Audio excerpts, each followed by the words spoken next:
మేము కొత్త సభ్యులు మేము వచ్చినాం, మాకు ఛాన్స్ వస్తే కూడా మీకు నిద్ర పడతలేదు.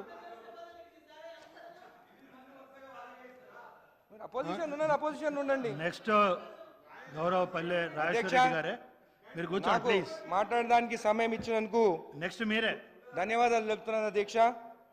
ఈరోజు మాట ఇచ్చి ఆగస్టు నెల లోపలనే రుణమాఫీ చేస్తా అని రుణమాఫీ చేసిన 1,50,000 రూపాయలకు చేసిన మా సీఎం రేవంత్ రెడ్డి గారికి, డిప్యూటీ సీఎం బట్టి విక్రమార్క గారికి, మా అగ్రికల్చర్ మినిస్టర్ తుమ్మల నాగేశ్వరరావు గారికి, అదేవిధంగా మా మంత్రులకు, మా ఎమ్మెల్యేలకు, రైతుల తరఫున ప్రతి ఒక్కరికి ధన్యవాదాలు చెప్తున్నాను అధ్యక్ష.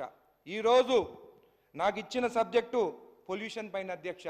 ఇది చాలా ఇంపార్టెంట్ సబ్జెక్ట్ అధ్యక్ష.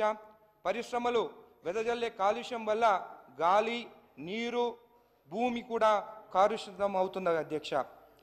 పొల్యూషన్లో ఫ్యాక్టరీస్ డివైడ్ చేస్తే అధ్యక్ష orange category, green category, red category industries ఉంటాయి అధ్యక్ష. రెడ్ కేటగిరీలో ఇంకా ఎక్కువ కాలుష్యం ఇచ్చే ఇండస్ట్రీస్ని 17th కేటగిరీగా అంటాం అధ్యక్ష. అయితే అధ్యక్ష రెడ్ కేటగిరీలో ఉన్న పరిశ్రమలు జనవాసుల మధ్య ఉండడం వల్ల ప్రజలు రోగులు బారిన పడే ప్రమాదం ఉందని గుర్తించి కేంద్ర ప్రభుత్వం 2010లో రాష్ట్రాలకు ఆదేశాలు ఇచ్చిన అధ్యక్ష, దూరం వైపు శివారులకి షిఫ్ట్ చేయాలని చెప్పి.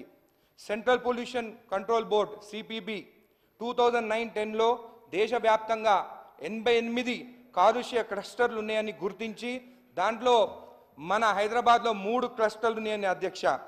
అవి పటన్ చెరువు, బొల్లారం, కుక్కట్పల్లి, కాటేరాన్కు చెందిన 3 క్లస్టర్లు ఉన్నాయి అధ్యక్ష.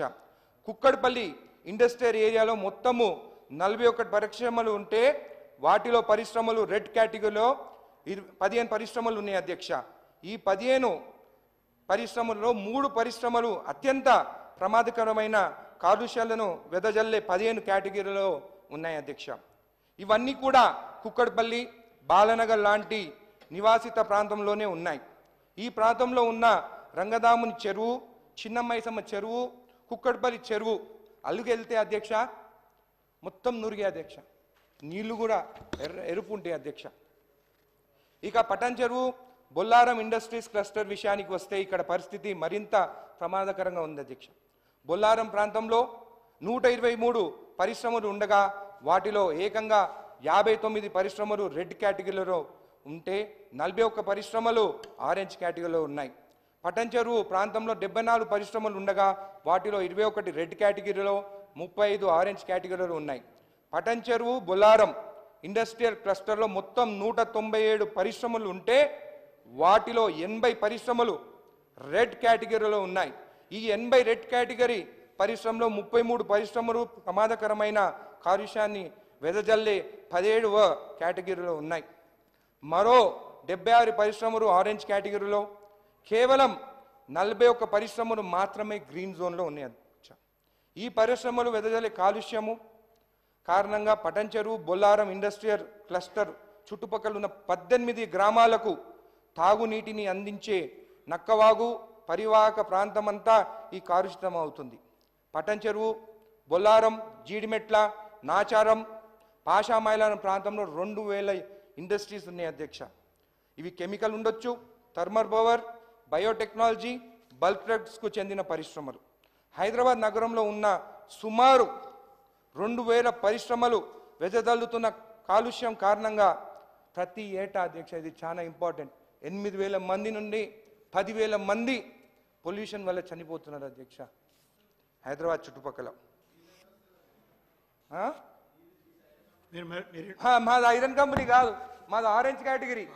మేము నీళ్లు యూజ్ చేయము, మేము ఫ్యాక్టరీలకు పోము, మేము బస్సులు చేయము, మాది వాటర్ యూజ్ చేయము, మేము కమిషన్లు తీసుకోము. మా ఫ్యాక్టరీలు అన్ని ఆరెంజ్ కేటగిరీ. ఎప్పుడైనా ఇప్పుడు పోదాం పదా. అనిరుద్ధ్ రెడ్డి గారు వాళ్ళు డైవర్ట్ చేసుకుంటే ఏమవుతుంది? అపోజిషన్లు ఉన్నారు, ఇంకా 20 ఏళ్ళ అపోజిషన్లోనే ఉంటారు వాళ్ళు.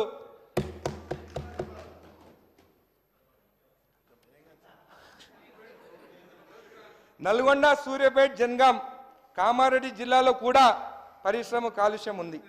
పరిశ్రమకి కాలుష్యమంతా అధ్యక్ష, ఈ కాలుష్యం వల్ల బ్లడ్ క్యాన్సర్, దాని తర్వాత లంగ్ క్యాన్సర్, వాళ్ళకి మిస్క్యారేజెస్ ఉమెన్కి, దీనివల్ల అందరికీ ఇది వస్తున్నది అధ్యక్ష. కాబట్టి మనం దీనిపైన ఖచ్చితంగా మినిస్టర్గా దీనిపైన అందరం మీటింగ్ పెట్టుకుని ఒక కమిటీ లాగా ఈ ఫ్యాక్టరీస్ గురించి షిఫ్ట్ చేసేదానికి ఖచ్చితంగా ఒక డిసిషన్ తీసుకోవాలని చెప్పి కూడా కోరుతున్నారు అధ్యక్ష. పరిశ్రమలు వెదజల్లే కాలుష్యంపై 1990 నుంచి కూడా హైకోర్టులో వేలాది మంది పిటిషన్లు వేసి కేసులు నడుపుతున్నారు. ఈ కాలుష్యాలని అరికట్టాల్సిన పొల్యూషన్ కంట్రోల్ బోర్డ్ పరిశ్రమలకు అధ్యక్ష, నా ఓన్ కేసు, నేను కూడా ఎన్జిటీలు వేసిన కేసెస్ ఫ్యాక్టరీ షిఫ్ట్ చేయాలని, దాని గురించి కూడా మాట్లాడతాను. వాళ్ళు ఉన్న గవర్నమెంట్ ఉన్నప్పుడు 10 ఏళ్ళ వాళ్ళు ఫ్యాక్టరీల కోసము పొల్యూషన్ ఉందని నేను కొట్లాడితే వాళ్ళు ఫ్యాక్టరీల తరఫున ఫ్యాక్టరీల అడ్వకేట్లు పెట్టుకుంటలేరు. వాళ్ళ అడ్వకేట్లు పెట్టి ఫ్యాక్టరీలని పొల్యూషన్ ఫ్యాక్టరీని కాపాడుతున్నారు అధ్యక్ష. వాళ్ళు మాట్లాడుతున్నారు ఫ్యాక్టరీల గురించి. నేను సబ్జెక్ట్ ఉంది మాట్లాడుతున్నాను, ఇంజనీరింగ్ చదువుకున్నాను, సాఫ్ట్వేర్లో జాబ్ చేస్తాను, మ్యానుఫ్యాక్చరింగ్ యూనిట్ రన్ చేస్తాను, అక్కడ సెటిల్ కాక ఈరోజు వచ్చి ఎమ్మెల్యే అయినాను అధ్యక్ష.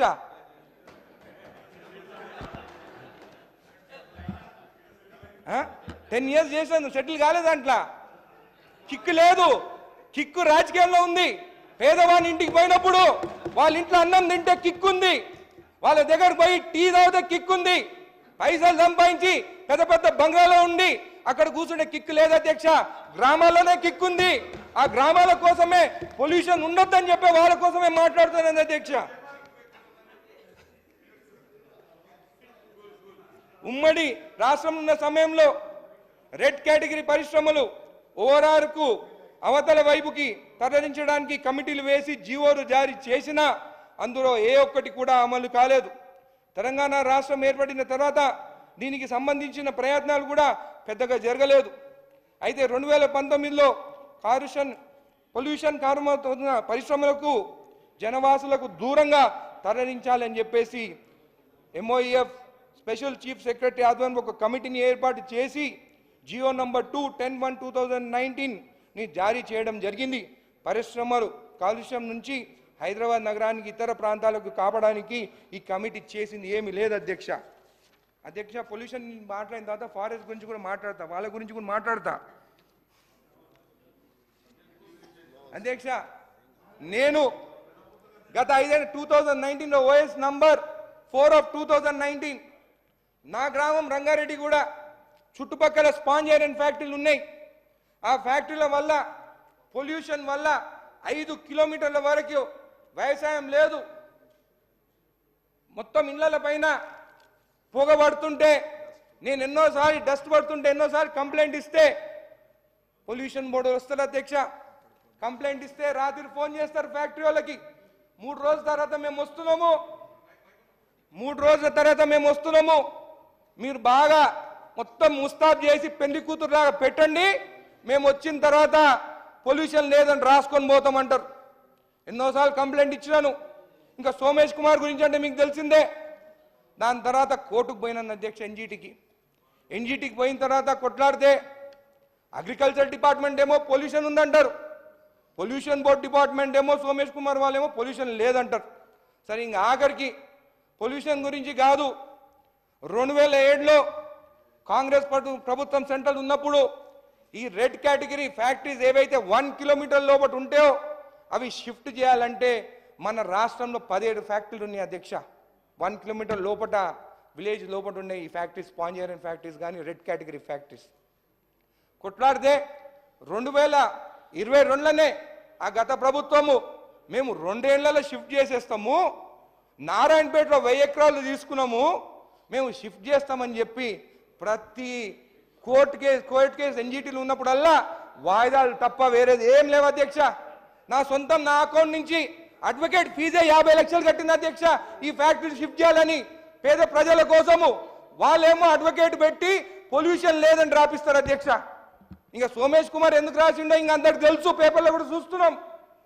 ఈరోజు మళ్ళీ మన గవర్నమెంట్ వచ్చిన తర్వాత ఏఈలు వస్తారు అధ్యక్ష. ఫ్యాక్టరీలు చాలా ఉన్నాయి, ఎస్సీజెడ్ ఉన్నాయి. చిన్న ఫ్యాక్టరీలు అంటే సరే అనుకోవచ్చు, పొల్యూషన్ మీద వాళ్ళు మనీ పెట్టాలంటే పాపం వాళ్ళ గురించి అనుకోవచ్చు.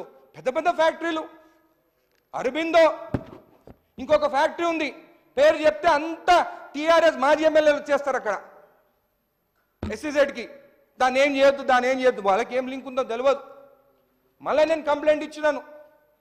ఎక్విప్మెంట్స్ పైన కూడా డౌట్ అధ్యక్ష. ఎయిర్ గురించి వాళ్ళు చెక్ చేసే ఎక్విప్మెంట్స్ కూడా డౌట్. మా ఊర్లో 90 పైన పొల్యూషన్ పడుతుంది. నాకు తెలుసు పొల్యూషన్ ఉందని. చుట్టుపక్కల 5 కిలోమీటర్ వరకు పొల్యూషన్ తెలుసు. ఏఈ వస్తుంది, చూస్తుంది, పోతుంది. దాని తర్వాత నాకు తెలియదు. ఇప్పుడు అందరు మాట్లాడుకుంటారు చర్చలా, మా హస్బెండ్ వచ్చి ఫ్యాక్టరీలతో మాట్లాడుకుంటారని. ఏంది అధ్యక్ష ఇది? పొల్యూషన్ ఎవరి కోసం అధ్యక్ష? మరి రేపు రాబోయే తరం మన పిల్లలు బాగుండాలి. ఈరోజు పొల్యూషన్ కోసం పైసల కోసం గడ్డి తింటేట్టు అధ్యక్ష.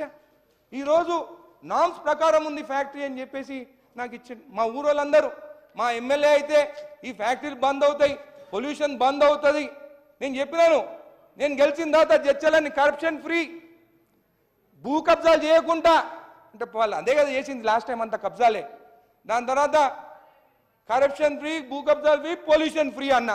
పొల్యూషన్ ఫ్రీ అని చెప్తే ఇట్లాంటి అధికారులు పొల్యూషన్ లేదని రాస్తున్నారు. ఏది అదే మాట్లాడుతున్నా, మీరు చేసిన దాని గురించి మాట్లాడుతున్నా. మా మంత్రి వాళ్ళని అడుగుతాను, ఇప్పుడు అడుగుతాను, నేనేం మోను అధ్యక్ష. ఇప్పుడు మొన్న కేసులో కూడా అధికారుల నుంచి చెప్తున్నా, వాళ్ళు పోషించిన కొంతమంది అధికారుల నుంచే చెప్తున్నాను. ఇప్పుడు మంత్రి వారు ఇప్పుడు మళ్ళీ కేసు ఉంది, ఇది ఎప్పుడు షిఫ్ట్ చేస్తారు? ఎందుకంటే నారాయణపేటలో 1000 ఎకరాల దానికా ఉందని చెప్పింది అధ్యక్ష. 1000 ఎకరాలు అధ్యక్ష. ఒకటి మనం అర్థం చేసుకోవాలి ఏంటంటే అధ్యక్ష, ఉన్న ఇండస్ట్రీస్కి నిజంగా పొల్యూషన్ నామ్స్తో రన్ చేస్తే ఎక్కడ షిఫ్ట్ చేయాల్సిన అవసరం లేదు అధ్యక్ష. బ్యాక్ ఫిల్టర్స్ ఉంటాయి, ఈటీపీ ప్లాంట్స్ ఉంటాయి. మళ్ళా అవన్నీ కరెక్ట్గా రన్ చేసి ఈ కొంతమంది అధికారులు కరెక్ట్గా పనిచేస్తే అధ్యక్ష, నిజంగా పొల్యూషన్ లేకుండా 30% పొల్యూషన్ తగ్గించవచ్చు అధ్యక్ష. అధ్యక్ష, అరబిందో ఎస్సీజెడ్లో అరబిందో పైప్తో నీళ్ళు అధ్యక్ష, నీళ్ళు మొత్తం వదులుతున్నాడు అధ్యక్ష. ఒక వాగులాగా నీళ్ళు పోస్తుంది. ఎందుకో అరబిందో అంటే పాత గవర్నమెంట్కి ఎందుకు భయమో నాకు తెలియదు అధ్యక్ష. కాపాడుకుంటూ వచ్చినారు.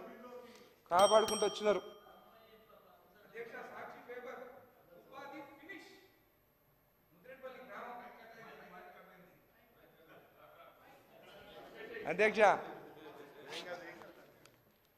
ఉపాధి ఫినిష్.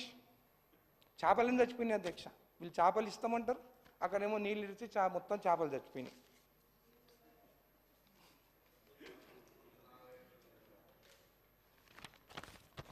మీటింగ్ అధ్యక్ష, పబ్లిక్ హియరింగ్. కృపా అంట, జేఈ కృపానంద్ వస్తాడు. పబ్లిక్ అందరూ వద్దన్నారు, కానీ ఆయన మాత్రం పర్మిషన్ ఇచ్చేసాడు. అట్లీస్ట్ విలేజ్లో ఉండే ముందన్న అధ్యక్ష గ్రామసభ పెట్టుకొని ఫ్యాక్టరీ రావనొద్దన్నది ఉండేది. వాళ్ళు వచ్చిన తర్వాత గ్రామసభ కూడా లేదు.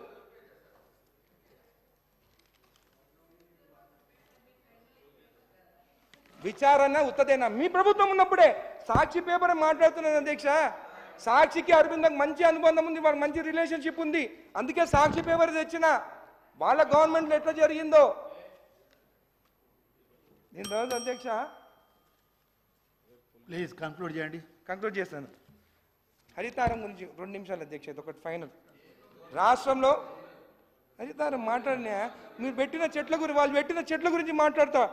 రాష్ట్రంలో వాతావరణ కాలుష్యానికి కారణమైన పరిశ్రమలపై చర్యలు తీసుకోవడంలోనే రెడ్ కేటగిరీకి చెందిన పరిశ్రమలను జనవాసాల మధ్య నుంచి శివారు ప్రాంతానికి తరలించడంలో ఘోరంగా విఫలమైన బీఆర్ఎస్ ప్రభుత్వం రాష్ట్రమంతటిన వచ్చి పచ్చగా మార్చేస్తామని చెప్తూ హరితారం పేరుతో వేల కోట్ల రూపాయలు స్వాహా చేసింది.